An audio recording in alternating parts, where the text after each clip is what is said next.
బిడ్డను లాలిస్తూ తల్లిదండ్రులు పాడే పాట ఆ దృశ్యం మనందరికీ తెలిసిందే కదా. అది తరతరాలుగా వస్తున్న ఒక అందమైన సంప్రదాయం. మరి ఆ తీయని లాలిపాటలో కేవలం సేద తీర్చడం మాత్రమే ఉందా, లేకపోతే మనకు తెలియని ఏదైనా సైన్స్ ఏమైనా దాగి ఉందా?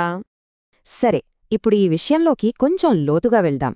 ఈ అందమైన పని కేవలం ఒక సాంప్రదాయమా, లేక నిజంగానే శాస్త్రీయంగా బిడ్డ శరీరంలో, మెదడులో ఏదైనా అద్భుతం జరుగుతోందా? అసలు దీని వెనుకున్న కథేంటో ఈరోజు మనం చూద్దాం. ముందుగా మనం ఒక చాలా పవర్ఫుల్ ఐడియా గురించి మాట్లాడుకుందాం. అదేంటంటే, ఒక స్వరం, ముఖ్యంగా తల్లి స్వరం, ఒక ఔషధంలా ఎలా పనిచేస్తుందో తెలుసుకుందాం. ఇక్కడ చూడండి, ఎంత పవర్ఫుల్ స్టేట్మెంట్ ఇచ్చారో.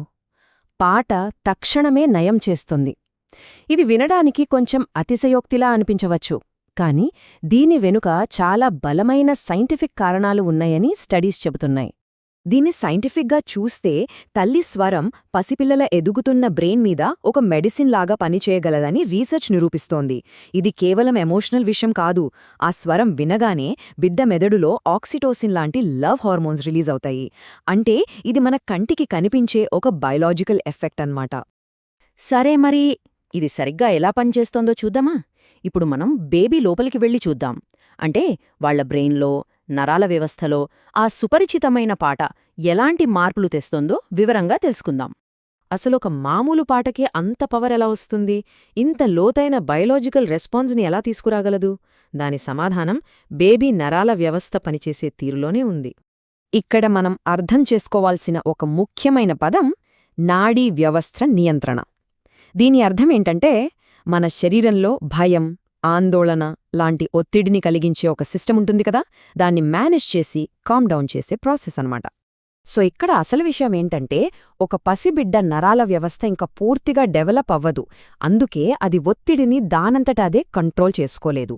అప్పుడు తల్లి స్వరం ఒక బయటి సిగ్నల్లా పనిచేసి ఆందోళనలో ఉన్న సిస్టమ్ను కామ్ స్టేట్కి తీసుకురావడానికి హెల్ప్ చేస్తోంది. అది కేవలం శబ్దం కాదు, అదొక పవర్ఫుల్ బయోలాజికల్ టూల్ లాంటిదన్నమాట. సరే, ఇదంతా జరుగుతున్నప్పుడు దీనికి కొలవగలిగే ఫిజికల్ ప్రూఫ్స్ ఏంటో చూద్దాం.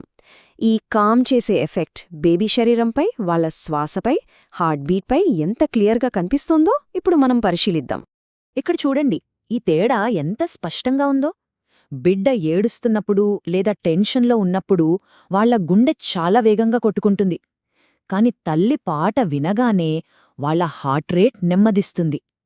కొన్ని స్టడీస్లో అయితే నిమిషానికి 15 నుంచి 20 బీట్స్ వరకు గుండె చప్పుడు తగ్గడం గమనించారు. ఈ మార్పు మనం ఊహించుకునేది కాదు, క్లియర్గా మెజర్ చేయొచ్చు. ఈ మొత్తం ప్రాసెస్ని సింపుల్ స్టెప్స్లో చూద్దాం. ఫస్ట్, తల్లి పాడుతుంది. వెంటనే బేబీ బ్రెయిన్ ఆ సేఫ్, ఫెమిలియర్ వాయిస్ని గుర్తిస్తుంది.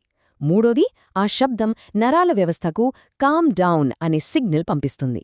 చివరిగా హార్ట్ బీట్ కొలవగలిగేంతగా నెమ్మదిగా సెటిల్ అవుతుంది. ఇదొక అద్భుతమైన చైన్ రియాక్షన్లా పనిచేస్తుంది. సో ఫైనల్గా మనం అర్థం చేసుకోవాల్సింది ఏంటంటే, తల్లిదండ్రులు పిల్లల బంధమనేది కేవలం ప్రేమ, ఆప్యాయతలకు మించింది. అది చాలా లోతైన, శక్తివంతమైన బయలాజికల్ కనెక్షన్. వాళ్ల మధ్య జరిగే ప్రతి చర్యకు, ప్రతి స్పర్శకు, ప్రతి పాటకు ఒక క్లియర్ సైంటిఫిక్ బేస్ ఉంది. ఒక్కసారి ఆలోచించండి, ఒక గొంతుకే మెడిసిన్లా పనిచేస్తే ఇక మన రోజువారీ పనుల్లో, మాటల్లో ఇంకా ఎలాంటి అద్భుతమైన హీలింగ్ పవర్స్ దాగియున్నాయో.